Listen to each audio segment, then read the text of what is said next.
Hello दोस्तों। आज हम कुछ अलग डिस्कस करेंगे।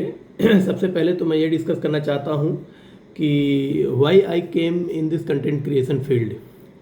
एक्चुअली मैं भी आप लोगों की तरह बहुत सारे बड़े बड़े यूट्यूबर्स को फॉलो करता था, कंटेंट क्रिएटर को फॉलो करता था। मैं मोस्ट ऑफ जिनके बहुत सारे ऐसे कंटेंट क्रिएटर हैं यूट्यूब पर जिनके 5 lakh 10 lakh 5 million 10 million followers हैं। मैं ऐसे लोगों को भी फॉलो करके मैंने देखा, लेकिन मैंने जो चीज़ नोटिस की वो ये कि इतने भले ही इनका इतना बड़ा फ़ैन फॉलोइंग है, इतना फॉलोअर बेस है, लेकिन क्वालिटी के नाम पे ये लोग कुछ भी कंटेंट ऐसा प्रोवाइड करने रहे जिसमें आपको इमेंस क्वालिटी, आपको लगे कि कुछ इमेंस क्वालिटी मिल रही है, कुछ ऐसा डिफरेंट मिल रहा है जो आपकी लाइफ में वैल्यू ऐड करेगा या जो आपको आगे आपकी लाइफ की जर्नी में वेल्थ क्रिएट करने में मदद करेगा।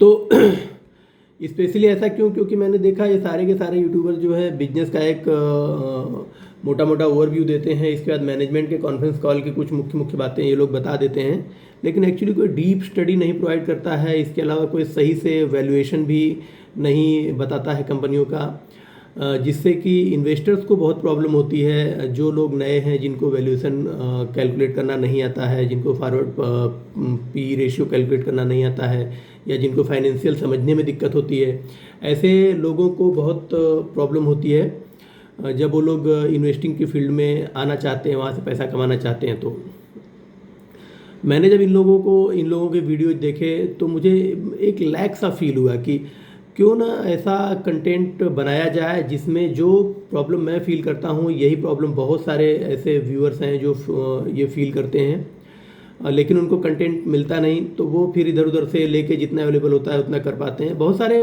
कंटेंट क्रिएटर ऐसे भी हैं जो बहुत अच्छे अच्छे वीडियोज़ बनाते हैं, बहुत हाई क्वालिटी की वीडियोज़ बनाते हैं। मैं उनकी बात नहीं कर रहा हूँ, मैं मोस्ट ऑफ ऐसे लोगों की बात कर रहा हूँ जिनकी कंटेंट में उतना क्वालिटी नहीं होता है। तो मैं इसी चीज़ को, इसी कमी को पूरा करने के लिए मैं जो अपने जो वीडियोज़ बनाता हूँ, आप उसमें देखते होंगे कि मैं 1 ईयर फॉरवर्ड पी भी कैलकुलेट करके आपको दे देता हूँ। इसके अलावा मैनेजमेंट के कॉन्फ्रेंस कॉल में जो डीप से डीप चीज़ें जो कि एक इन्वेस्टर को जाननी चाहिए, कि जैसे मैनेजमेंट का अपने बिजनेस को आगे 4 साल 5 साल को लेके क्या ओवरव्यू है, वो 4 साल 5 साल के बाद अपने बिजनेस का कितना एक्सपेंशन कर लेना चाहते हैं। इसके अलावा वो कितना रेवेन्यू जनरेट करेंगे, वो कितना profit after tax PAT generate करेंगे, उनका कितना पैट मार्जिन होगा, और उनका इवन कि कितना आपका आने वाले समय में इनका आरओई किस डायरेक्शन में जाएगा, आरओसी क्या होगा। ये सारी चीज़ें मैं डिस्कस करने की कोशिश करता हूँ ताकि आप लोगों को वो प्रॉब्लम जो मैं फील करता हूँ कि नए इन्वेस्टर को होती है, वो सारी प्रॉब्लम से मैं आप लोगों को चाहता हूँ कि वो प्रॉब्लम ना फेस करनी पड़े। और इसके बाद भी अगर मेरे वीडियो से आप लोगों को लगता है कि नहीं, कुछ ऐसी चीज़ें रह गई हैं जो और आप लोगों को जाननी चाहिए, जो और आपको पता होनी चाहिए, तो आप लोग मेरे कमेंट बॉक्स में डालिए कि आप लोग को क्या रेशियोज में इश्यूज आ रही है, या क्या चीज़ें हैं जो आपको समझ में नहीं आ रही है, फाइनेंशियल से रिलेटेड हो या कैपेक्स से रिलेटेड हो, बिजनेस एक्सपेंशन से रिलेटेड हो। वो सारी चीज़ों का जवाब मैं देने की पूरी कोशिश करूँगा, इनफैक्ट मैं दूंगा भी। और इसके अलावा जो मुझे मैं क्या चाहता हूँ, मैं अपने व्यूअर्स को जो भी समय वो मेरे वीडियोज़ को देखने में 15 मिनट 20 मिनट या जो भी समय मेरे वीडियो को देखने में कंज्यूम करते हैं, तो उस ड्यूरेशन में मैं उनको इतना वैल्यू प्रोवाइड करूं कि उनको ऐसा ना फील हो कि मेरा समय वेस्ट हुआ। उनको लगे कि कुछ हम नया गेन करके यहाँ से जा रहे हैं, कुछ हमने कुछ सीखा है, वो उनको ऐसा फील होना चाहिए, उनको वैल्यूएबल कंटेंट मिलना चाहिए, ऐसा मेरा मानना है।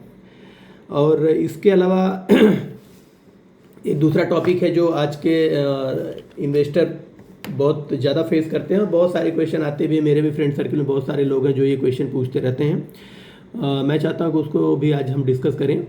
वो बहुत ब्रॉड टॉपिक है, जैसे उसे पोर्टफोलियो डाइवर्सिफिकेशन में कुछ लोग हैं, मेरे दोस्त हैं जिनका कि पोर्टफोलियो 3 से 4 लाख का है। कुछ लोग ऐसे भी जिनका पोर्टफोलियो 10 लाख का है, कुछ ऐसे हैं जिनका पोर्टफोलियो 50 लाख का भी है।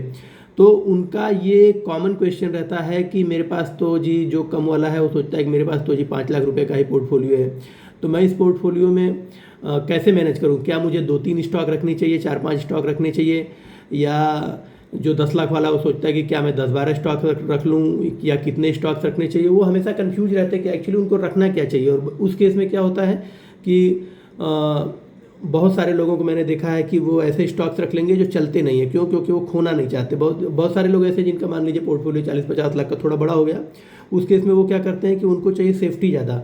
वो फिर ऐसे बड़े बड़े जायंट कंपनियों में पैसा लगा देते हैं जिनमें ग्रोथ ही नहीं है।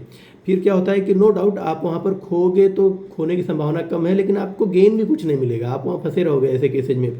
जैसे बहुत सारे मेरे इन्वेस्टर दोस्त हैं, उनसे बात करता हूँ तो वो आज भी एशियन पेंट लेके बैठे हैं, 4 साल पहले से लेके बैठे हैं, 4 साल में उनका कोई रिटर्न दिया नहीं। इनफैक्ट पिछले 1 साल में आप देखोगे तो वो अपने प्राइस से 20% डाउन है।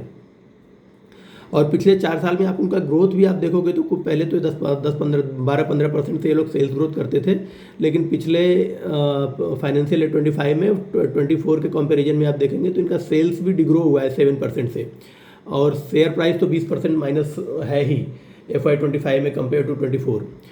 तो वहाँ इनका पैसा फंसा हुआ है। सेम वो गलती कर देते हैं हिंदुस्तान यूनिलीवर लेके बैठे हुए हैं, वहाँ भी पिछले 4 सालों का आप CAGR निकालोगे ग्रोथ का तो आपका हार्डली 4 से 5% है। और सेम वही शेयर का प्राइस का तो और भी बुरा हाल है।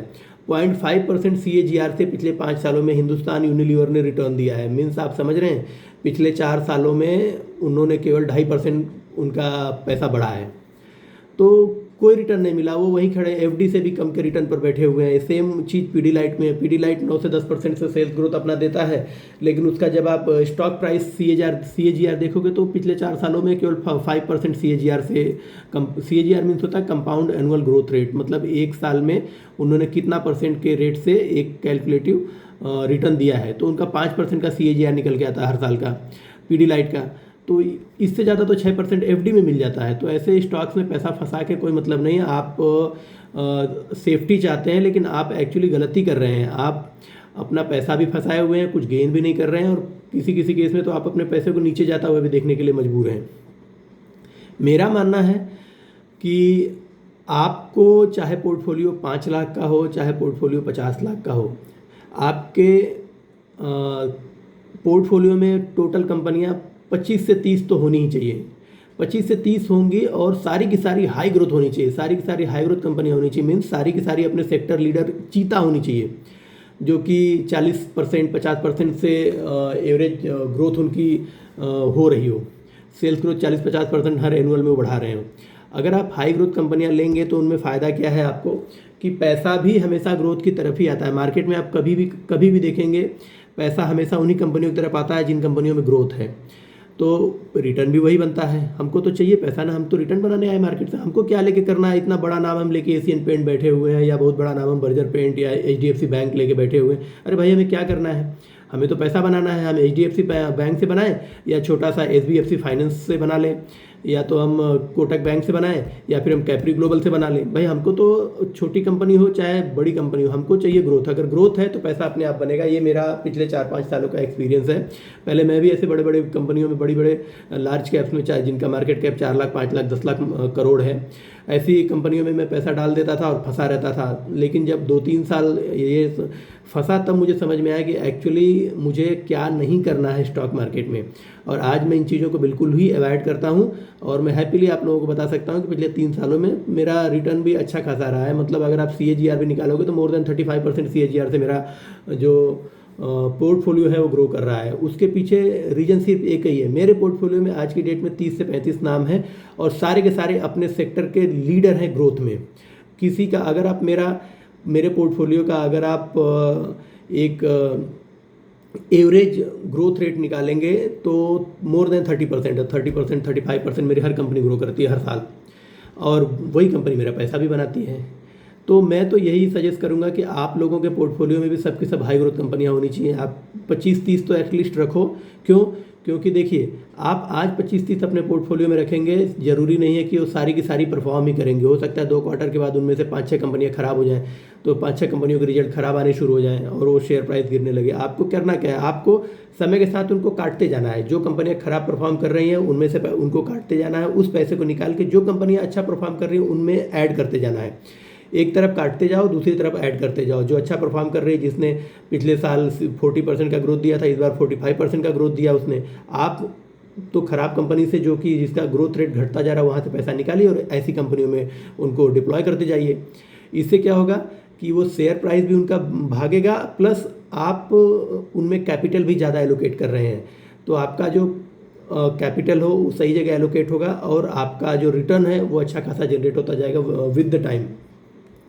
और लेकिन बहुत सारे लोग क्या करते हैं, जस्ट इसका उल्टा करते हैं, जो प्रैक्टिकली मैंने देखा हुआ है। क्या करेंगे कि कोई शेयर उन्होंने ले लिया, अच्छी कंपनी लगी, उस समय ग्रोथ अच्छा था, उन्होंने ले लिया 500 रुपये का, 500 रुपये पर शेयर के हिसाब से। बाद में पता चला कि अगले क्वार्टर में रिजल्ट खराब आया और वो तो इग्नोरेंट इन्वेस्टर बने बैठे हैं, उनको तो पता ही नहीं, क्योंकि वो तो रिजल्ट ट्रैक ही नहीं कर रहे हैं। तो उनको लगा कि अरे मेरा 500 का शेयर लिया हुआ गिर के 400 रुपये हो गया, 25% का 20% कैपिटल इरोड हो गया। लेकिन उनको लग रहा है कि अभी सस्ता हो गया, उसमें वो और पैसा डालते हैं और एवरेजिंग करते जाते हैं, जबकि ये बिल्कुल ही गलत तरीका है। ऐसा नहीं होना चाहिए। आपको एक्टिवली ट्रैक करना पड़ेगा बिजनेस को, एक्टिवली आपको देखना पड़ेगा कि बिजनेस में सेल्स ग्रोथ, आरओई की ग्रोथ, सेल्स ग्रोथ, एक्सपेंशन, ये सब किधर डायरेक्शन में मूव कर रहा है। अगर ये सब पॉजिटिव डायरेक्शन में मूव कर रहा है और सेल्स ग्रोथ बढ़ती जा रही है, अपने सेक्टर में से हाईएस्ट ग्रोइंग सेल्स वाली कंपनी है, तो आप देखेंगे कि ऑटोमेटिकली वो आपका पैसा बनाएगी। आपको ऐसी कंपनियों की तरफ ही फोकस करना चाहिए और बुरी कंपनियों से काटते जाना चाहिए। एक समय आएगा जब 4-5 साल के बाद आप देखेंगे कि आपने 25 कंपनियों से लेकर शुरू किया था, लेकिन बचे केवल 5-20 कंपनियां आपने समय के साथ काट दी, लेकिन वो जो 5 बची हैं वो आपकी मल्टी बैगर हो जाएंगी 4-5 साल बाद। अगर आपने देखा कि आपकी 20 कंपनियां तो कट गई, खराब रिजल्ट जैसे आया आप उनको काटते गए, पैसा दूसरी जगह जो परफॉर्म कर रहे उनमें डालते गए, तो आपको 4-5 साल के बाद वैसे ही आपको देखने को मिलेगा कि आपकी वो जो 5 कंपनियां हैं वो ऑलरेडी कोई 5 गुना, कोई 10 गुना, कोई 20 गुना हो चुकी हैं। तो आपका पैसा ऐसे ही बनेगा और ये सिस्टम ऐसे ही चलता है। कोई यहाँ पर बैठ के कोई हाइंड साइड में नहीं बता सकता है कि ये वाली कंपनी ही चलेगी और ये 2 कंपनियाँ नीचे की नहीं चलेंगी, ऐसा कुछ नहीं है। वो आपको क्वार्टरली बिजनेस ट्रैक करना पड़ेगा और ट्रैकिंग के साथ साथ आपको उनका परफॉर्मेंस देखना पड़ेगा कि वो किस डायरेक्शन में उनका आरओई मूव हो रहा है, किस डायरेक्शन में उनका सेल्स ग्रोथ जा रहा है, किस डायरेक्शन में उनका बिजनेस का एक्सपेंशन हो रहा है। ये सारी चीज़ें अगर आप ट्रैक करते रहेंगे तो आप पैसा बनाते जाएंगे। ठीक है दोस्तों, आज यहीं तक रखते हैं, फिर कल एक नई कंपनी के साथ मिलेंगे।